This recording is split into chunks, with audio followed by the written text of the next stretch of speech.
So the 10,000 hour rule is this idea that it takes 10,000 hours of intentional practice to become an expert at any particular skill. And I see this idea being thrown around quite a bit in this general creativity community.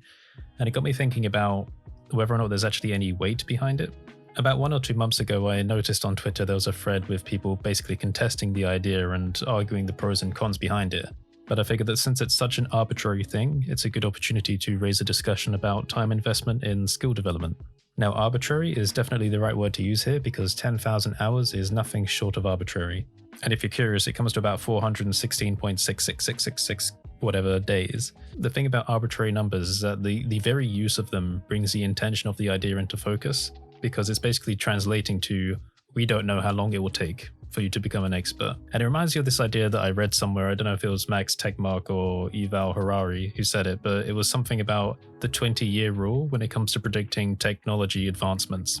If you have an idea for a piece of technology that is conceivable within our lifetime, that should be doable with current technology, but doesn't exist yet, 20 years is a general number that people tend to aim for because it's just out of reach for our current perception of life, but it's not so far away that it's out of our lifetime.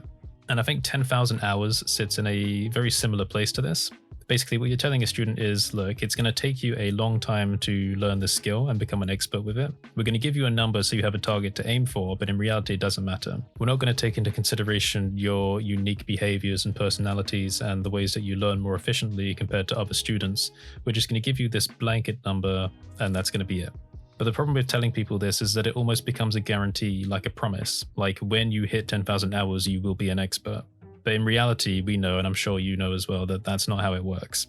Grinding time just for the sake of time doesn't advance your skill in anything. Now, sure, reinforcement can help with skill development to a certain degree, but if you're just reinforcing your comfort zone, then you're not exploring the boundaries of your current skill level. So you're really stagnating your development. And also, if you're just doing it for the sake of burning time to reach that arbitrary milestone of 10,000 hours, and not for your actual personal interest, which will provide you with a more natural source of motivation, then you're really stretching out the amount of time it will take you to learn skills when you could be learning them in a very short amount of time if you're actually just properly interested in what you were making.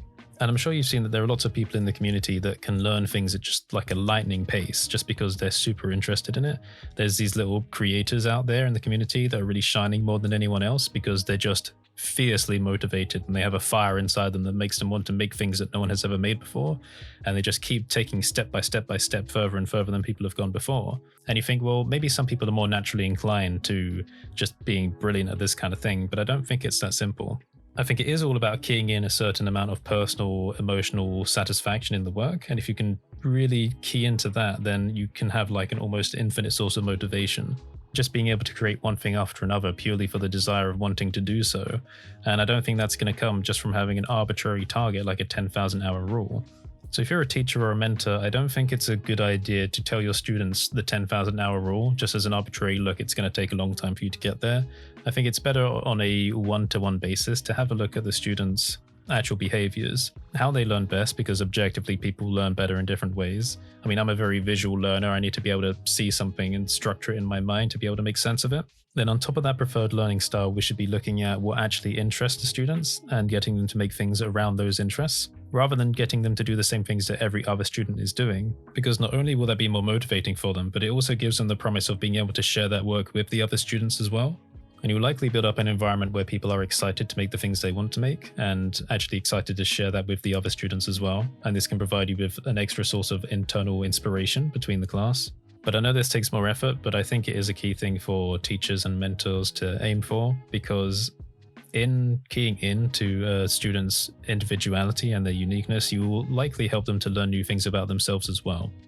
If you're more of a lone wolf and you teach yourself everything by yourself, like me, then the same idea applies, but you need to be able to really balance out your interests with your ability to move beyond your comfort zone.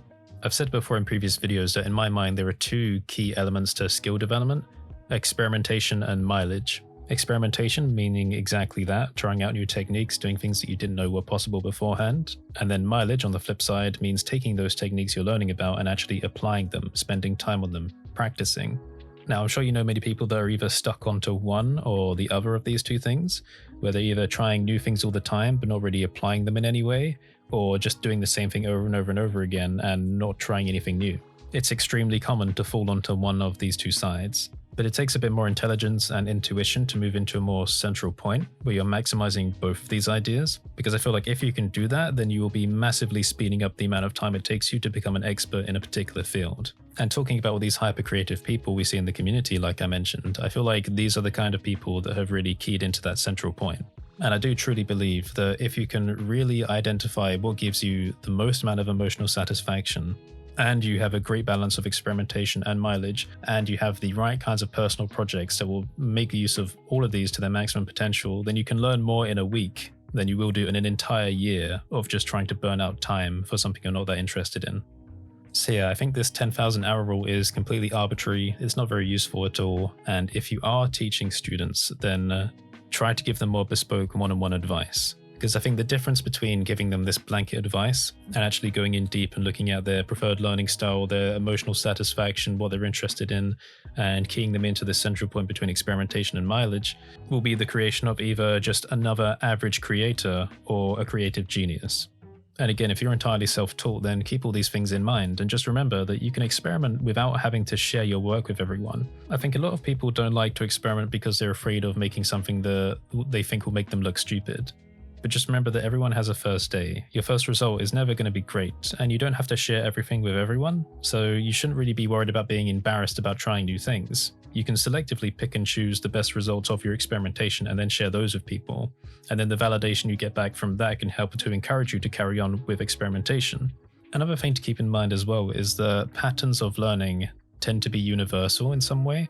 Basically, the more skills you learn, the faster you will be at adopting new skills. I think this is true more than anywhere else in creativity fields. You don't know all the things that you know, and we don't have a record of our muscle memory. I've never tried it, but it's just an idea that I think people that are experts at either physical clay sculpting or digital sculpting will be able to pick up the other at a faster pace than someone with no experience whatsoever. That's not to say that you will have other skills immediately just by doing something else, but you'll be able to transfer the theory and the understanding from one to the other, and you'll be able to learn at a faster pace. So don't be afraid to experiment, because you may be helping yourself inadvertently in a way that you don't understand further down the line. And just for the sake of giving yourself more of a creative budget of ideas, you have no idea how your mind is going to combine ideas from your experiences further down the line in a way that will help you create brand new, amazing projects, things that people have never done before. So yeah, just to wrap all of this up, I would say be careful of arbitrary ideas. I'm sure that most of us are on the same page about this anyway, but I do see the idea being thrown around in the community quite often, and I think it may be a little bit damaging to some new learners. So just try and keep all these things on board. At the end of the day, you've got to follow your own interests and try and find a way to key into that. Alright, so thanks for watching everyone, stay safe, and I'll see you next time.